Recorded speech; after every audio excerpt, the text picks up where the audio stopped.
Hello साथियों, सभी को नमस्कार। सभी को वंदे मातरम, आदाब, सत श्री अकाल। और मैं अपने यूट्यूब चैनल पर तहे दिल से आप सभी का स्वागत करता हूं। और आज जो हम बात करने वाले हैं वो एनटीपीसी की बात करने वाले हैं। और एनटीपीसी में जो मैं आपको आज बताने वाला हूं, अगर आपने वो फॉलो कर लिया तो आपका सिलेक्शन पक्का हो जाएगा। और मैं ऐसी बातें बताऊंगा जो हर एक यूट्यूब चैनल वाला आपको नहीं बताया आपको कैसे करना है। आपने देखा है कि यूट्यूब पे क्या होता है कि बहुत सारे टीचर पढ़ा रहे हैं। जब आप वहाँ जाते हो तो आपको कंफ्यूज होता है कि मैं इससे पढ़ूँ या इससे पढ़ूँ, आपके लिए कौन बेस्ट है। ये तय करना बड़ा मुश्किल हो जाता है कि हाँ यार, मैं इससे पढ़ूँ या इससे पढ़ूँ। यूट्यूब पे ये कहानी बहुत ज़्यादा है, तो बच्चे को विश्वास भी उठ चुका है यूट्यूब से। हम देख रहे हैं यूट्यूब की मार्केट थोड़ा कम होती चली जा रही है धीरे धीरे। और सरकार से कुछ ऐसे आदेश मिल रहे हैं, देखने को मिल रहा है कि वैकेंसियाँ नहीं आएंगी। रोज़ आप देखते हो व्हाट्सएप पे, फेसबुक पे न्यूज़ आ रही हैं कि आज अभी मैंने देखा था अपने व्हाट्सएप पर लिखा हुआ था कि योगी ने आदेश कर दिए 1 साल तक कोई नौकरी नहीं मिलेंगी। ऐसा कुछ नहीं है कि कब नौकरी निकलेंगी, कब होंगी, कुछ भी हो सकता है इसमें। ऐसा कंफर्म नहीं है कि हाँ वैकेंसी अब नहीं आएंगी 1 साल तक। ठीक है, अब बात कर लेते हैं एनटीपीसी की। तो एनटीपीसी में क्या है, बड़े आसानी से आप इसमें 2 एग्ज़ाम होंगे, सबको पता है, प्री और मेन होंगे।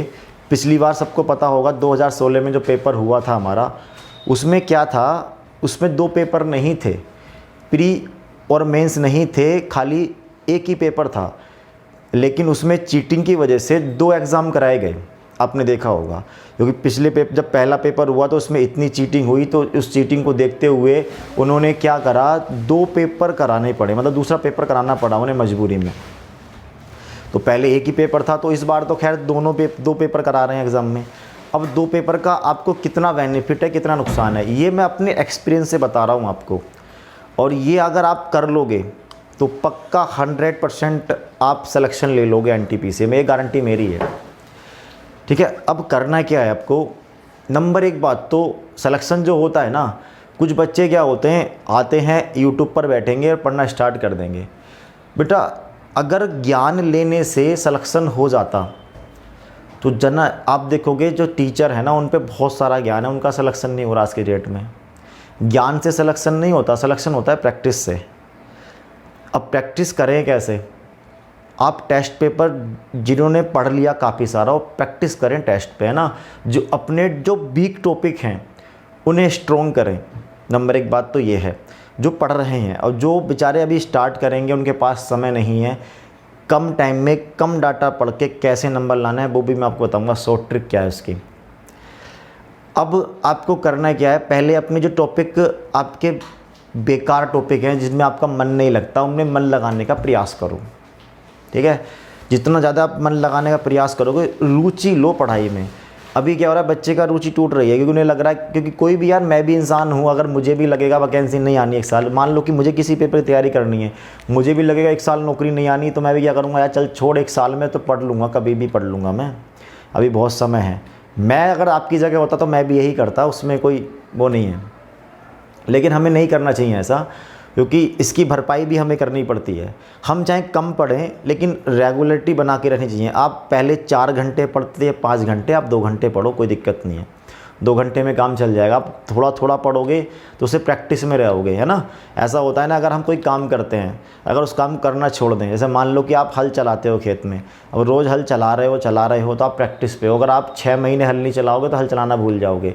एक कहानी भी है इसके ऊपर, है ना, कभी तसल्ली से सुनाऊँगा, जो पुरानी कहानी है। तो अब क्या करना है, अब मैंने 3 सब्जेक्ट आने जी, मैथ, रीजनिंग, जीके। अब जीके में जीएस भी आएगी आपकी, है ना, साइंस भी आएगा, इसमें करंट भी आएगा। सबसे बड़ा जो पोर्शन है वो जिसका है, और ये 40 नंबर का है। ठीक है, अब मैथ और रीजनिंग, अब ये 2 टॉपिक जो है ना हमारे, मैथ और रीजनिंग के, बेटा ध्यान से सुनना इस चीज़ को जो मैं बता रहा हूँ। मैथ और रीजनिंग ऐसे टॉपिक हैं, आप इसमें अगर आपका बहुत ही बेस्ट है, 30 में 30 बड़े आराम से कर लोगे। और इसमें भी आप 30 में 30 ना कर पाओगे ना, तो पक्का आप 29 या 28 तो बड़े आराम से कर लोगे। अब ये सुनने में बड़ा अच्छा लगता है यार, 30 नंबर मेरे आ जाएंगे, है ना।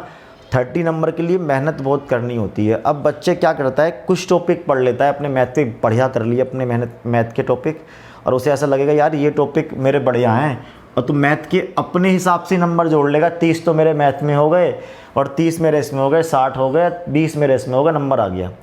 अब बैठा बैठा सिलेक्शन कर लेगा अपना, ठीक है। तो ये हिसाब मत लगाया करो। पहली बात तो जो मैथ जो समझते हैं आपका बहुत अच्छा है, आप फिर भी अच्छा है ना, तो आप इसमें 25 और 26 के राउंड घूमते हो। उसका कारण है क्योंकि हम सारी चीज़ नहीं पढ़ते हैं ना, सारी चीज़ नहीं पढ़ पाते तो नहीं हो पाता इसमें। अब रीजनिंग में हम लगा के चलते हैं कि 30 नंबर आएंगे, तो यहाँ पर आपका राउंड ऑफ घूमते हो 20 पर ही।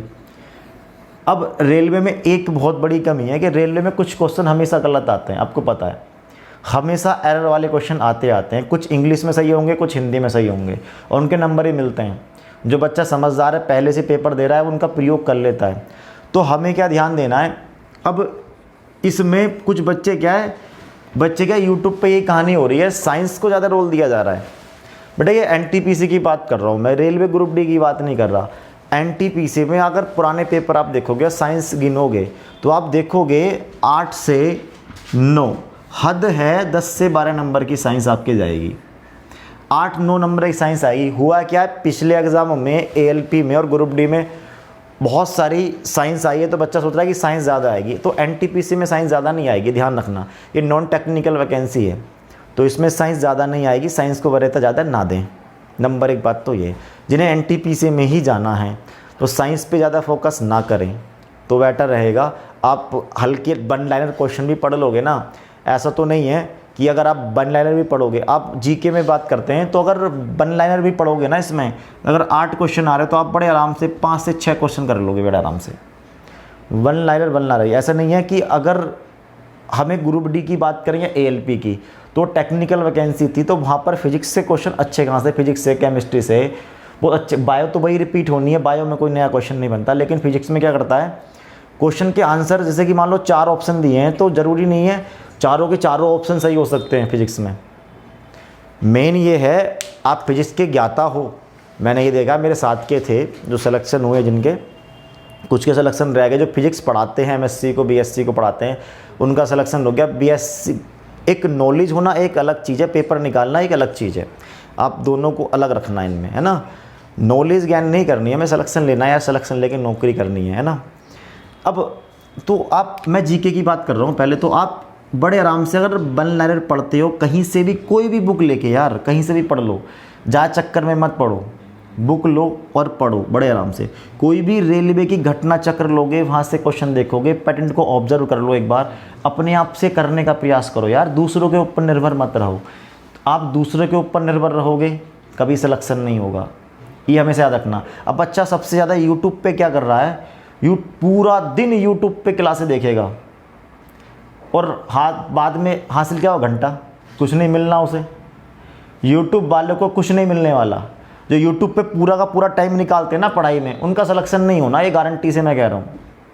जो बच्चा सेल्फ स्टडी कर रहा है ना, सिलेक्शन उसका ही होना है।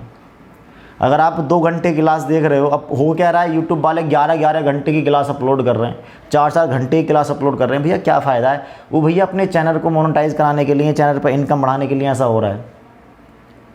आप उन्हें देखते हो, पागल बन रहे हो। 4 घंटे में पूरा मैथ खत्म, ऐसे देखा मैंने। हिंदी में 11 घंटे में पूरी हिंदी ख़त्म। अरे यार 11 साल की चीज़ 11 घंटे में ख़त्म कर रहे हो यार, ये तो जादू है पूरा, ये कर रखा है इन्होंने। तो यार समझो इस चीज़ को, ऐसा नहीं है, आपको स्वयं से ही पढ़ना पड़ेगा। सिलेक्शन आपका कोई नहीं करा सकता, सिलेक्शन आप अपने आप से लोगे। अगर आपने मन बना रखा है कि सिलेक्शन लेना है तभी लोगे, लेकिन ऐसा नहीं है कि पूरे दिन मोबाइल पे लगे हो, कभी पबजी खेल रहे हो, कभी यूट्यूब पे आप गाने सुन रहे हो, पूरा दिन यूट्यूब पे निकाल लो यार, ऐसे कैसे काम चलेगा। अब कुछ तो, अब इस बार क्या चल रहा है, अब पता नहीं, लूडो खेलने पे लगे पड़े। अरे लूडो खेलने पे लग रहे हैं अब तो, कुछ नए नए गेम में निकल के आ रहे हैं। तो यार इस पे थोड़ा कम समय बर्बाद करो अपना, थोड़ा ये चीज़ पढ़ लो। मोबाइल बढ़िया है पढ़ने के लिए, आप बुक डाउनलोड करो, इसमें बहुत सारी बुकें मिल जाती हैं पढ़ने के लिए फ्री में, इसका फ़ायदा हुआ है। लेकिन यूट्यूब का नुकसान भी बहुत ज़्यादा हो रहा है कि आप देख रहे हो जो पढ़ाई की ग्रोथ है वो नीचे गिरती जा रही है ऊपर जाने के बजाय। थोड़ा मोटिवेशन भी मिल जाएगा आपको, मैं थोड़ा समझाना चाह रहा हूँ।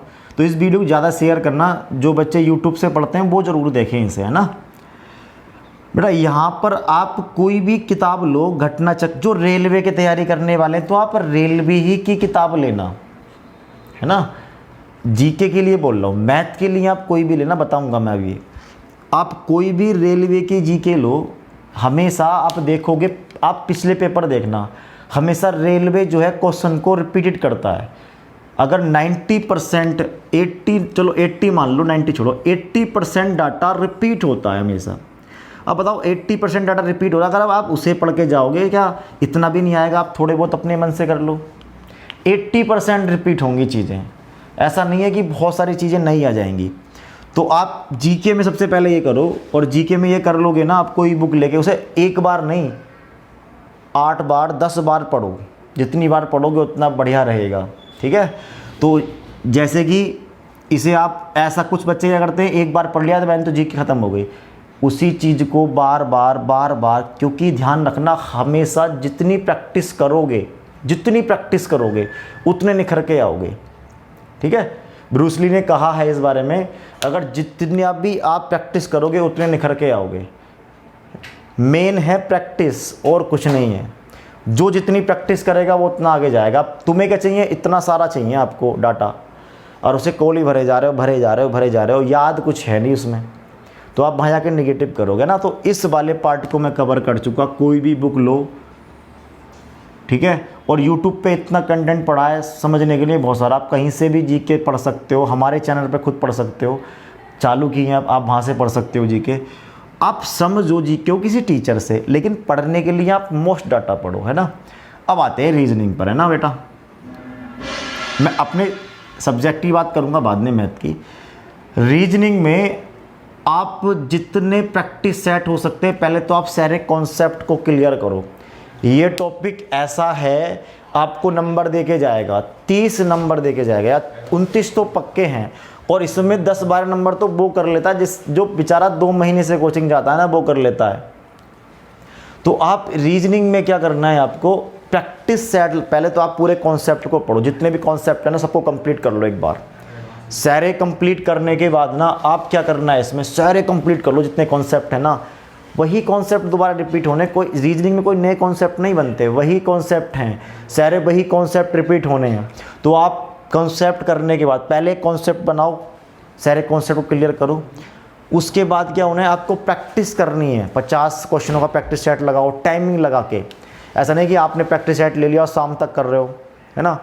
अगर आपने इन दोनों पे कमांड कर ली ना बेटे, मैथ और रीजनिंग पे कमांड कर ली, इन दोनों पे, और कुछ पोर्शन यहाँ से कवर कर लिया, तो आपका सिलेक्शन नहीं रोकने वाला कोई भी। अब ये जो मैंने बताया, आप मुझे पता करेगा कोई नहीं, सुन के टाल देंगे इस चीज़ को, लेकिन सिलेक्शन ऐसे ही होगा बेटा, जैसे बता रहा हूँ मैं। सबसे पहले कॉन्सेप्ट को क्लियर करो। अब नए के चक्कर में मत भागो, जो कॉन्सेप्ट है वही रहने हैं। आपने देखा होगा, मैं रीजनिंग पढ़ाता हूँ, तो मैंने तो ये देखा यार, जो मैंने कभी अपने ज़माने में पढ़ी थी चीज़ें, आज भी वही चल रही हैं। और टीचर कहते हैं जी मेरा कॉन्सेप्ट नया कॉन्सेप्ट है। कहाँ से बना लिया कॉन्सेप्ट तुमने? सब किताबों में मिल जाए कॉन्सेप्ट, कोई चीज़ बाहर नहीं, सब किताबों में है, बस आपको देखने का तरीका होना चाहिए, ठीक है। रीजनिंग आपको ऐसे करनी है, पहले सारे कॉन्सेप्ट क्लियर करो, चीज़ों को अपने तरीके बनाने का प्रयास करो कि हम कैसे अलग, क्योंकि हर किसी का पढ़ने का तरीका अलग होता है। आप कैसे जल्दी कर पाते हो, मैं कहूँ जी आप प्रैक्टिस ऐसे करो, ठीक है। अब अगर इसकी बात कर लेना बेटा, इसकी, अब मैथ की बात कर लेते हैं। तो पहले अगर मैथ पे आने से पहले बता दूं मैं आपको, मेरी नंबर सिस्टम की क्लासें हो चुकी है, सिंप्लीफिकेशन की हो चुकी है, घातांक करने की हो चुकी है। 3 टॉपिक मैंने पढ़ा दिया, आप पढ़ना। उससे ऊपर लेवल किसी भी एग्ज़ाम में नहीं जाने वाला। और हम अलजेब्रा चालू करने वाले हैं एडवांस, और एडवांस ध्यान देना बिल्कुल 0 से ऊपर लेवल तक लेके जाएंगे। और आपको वहाँ से एडवांस का जो एक भी क्वेश्चन आपका ऐसा नहीं होगा जो समझ में नहीं आएगा। अगर शुरू से अंत तक क्लास देखोगे, हर चीज़ समझ में आएगी। अगर इसकी बात करें मैथ की, तो बेटा ये तो आप 30 में 30 बड़े आराम से कर सकते हो, लेकिन कभी कभी हो जाता है ऐसा कि हम कुछ क्वेश्चन नए मिल जाते हैं, या हमारा दिमाग वहाँ काम नहीं कर पाता, तो ऐसा हो जाता है कभी कभी, ठीक है। तो अब ध्यान देना, इसके लिए क्या करना है, आपको पहले सारे कॉन्सेप्ट को क्लियर करो। अब इसमें भी ध्यान देना, सारे के सारे क्वेश्चन 90% क्वेश्चन रिपीटेड होते हैं, 10% क्वेश्चन नए बनते हैं। अब ये 10% क्वेश्चन वही कर पाता है जिसकी तैयारी बहुत अच्छे लेवल की हो पाती है, जिसके कॉन्सेप्ट सारे क्लियर होते हैं। अब सबको ऐसा लगता है कि हमारे कॉन्सेप्ट क्लियर हैं, लेकिन ऐसा होता नहीं है। अब हमें इतने साल हो गए, 4 साल तो मुझे भी हो गए पढ़ाते हुए, 4-5 साल। अभी मुझे खुद लगता है यार हम में कुछ कमी है, हम रोज़ दिन पे दिन चीज़ों को निखारते हैं। और ध्यान देना, मेरी क्लासों में जो अब आपको मिलेंगी क्लासें, आप कहीं से भी किसी भी यूट्यूब से पढ़ना, 10 जगह से पढ़ के इकट्ठा करोगे ना डाटा, मैं उतनी चीज़ें मैं अपनी ही क्लासों में पढ़ा दूंगा। आपको 0 लेवल से एडवांस लेवल तक की चीज़ें सारी हो जाएंगी। आपको एक भी क्वेश्चन चाहे कहीं भी किसी ने भी पढ़ाया हो वो सब मिलेगा, सब पढ़ाऊंगा मैं। अब मैथ में आप करना क्या है, आपको रोज़ के कम से कम 5 चैप्टर पकड़ो, ऐसी रीजनिंग में करो। 5 टॉपिक में से 10 question 10 question 10 question 10 question 10 question ऐसे लगाओ। ये आपकी लिमिट 20 20 20 20 की है। और सबसे पहले उन्हीं टॉपिक को लो जो आपके वीक है। अब ज़रूरी नहीं आप उससे पढ़ो, आप कहीं से भी पढ़ो, जहाँ से आपको समझ में आता है वहाँ से पढ़ो। लेकिन मैं अपना बता रहा हूँ, अगर आप यहाँ पर क्लासें लोगे किसी भी सब्जेक्ट की, तो आप पक्का सारे क्वेश्चन करके आओगे। जो बच्चे हमसे पढ़ते हैं मैथ में एक भी क्वेश्चन गलत नहीं होता, सारे के सारे क्वेश्चन सही करके आओगे। रीजनिंग में सारे के सारे क्वेश्चन सही करके आओगे।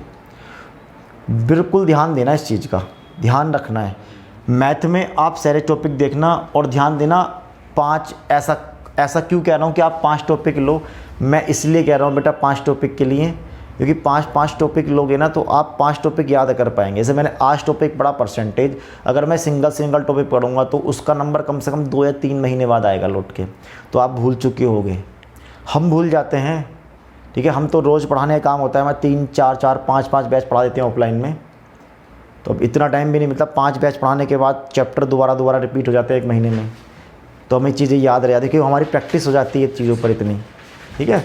तो आप समझो ये चीज़ों को, तो आप 10 क्वेश्चन 15 क्वेश्चन है, 20 क्वेश्चन अपने लिमिट के हिसाब से करो। अगर आपने मैथ और रीजनिंग पे कमांड कर ली, ठीक है, अगले अब ध्यान देना मेंस में 35 के जाएंगे, 70 नंबर का कवर करेंगे आपको। उसके बाद जीके पर थोड़ा फोकस कर लोगे तो काम चल जाएगा। और ध्यान देना ओल्ड जीके पर थोड़ा ध्यान देना, करंट पर ज़्यादा आएंगी वो, ठीक है। तो मैं अपनी वाणी को यहीं पे विराम देता हूँ और उम्मीद करता हूँ ये आपको वीडियो अच्छी लगी होगी। तो इस वीडियो को शेयर करना, अधिक से अधिक शेयर करना, और अब हमारी जितनी भी क्लासें हैं उन्हें देखो। आपको पसंद आए तो लाइक, कमेंट और सब्सक्राइब करना, ठीक है। जय हिंद, जय भारत।